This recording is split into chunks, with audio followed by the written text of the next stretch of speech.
হুমায়ুন ফরিদী চলচ্চিত্র জগতে আগমন করেন। তাকে বাংলা চলচ্চিত্রে একজন কিংবদন্তি অভিনেতা হিসেবে বিভিন্ন মাধ্যমে উল্লেখ করা হয়। হুমায়ুন ফরিদী বাংলা চলচ্চিত্রে খলনায়ক হিসেবে অভিনয় করে ব্যাপক জনপ্রিয়তা অর্জন করেন।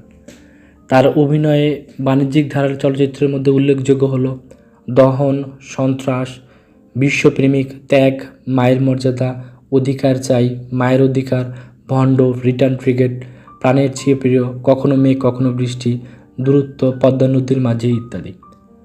হুমায়ুন ফরিদী ঢাকা বিশ্ববিদ্যালয়ের নাট্যকলা বিভাগে অতিথি শিক্ষক হিসেবে অভিনয় বিষয়ে কিছুদিন পাঠদান করেন।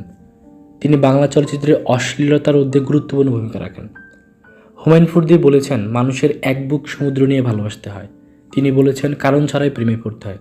তিনি আরও বলেছেন, মানুষকে ভালোবাসতে হয়, কোনো কারণ ছাড়াই তুমুল প্রেমে পড়া জানতে হয়।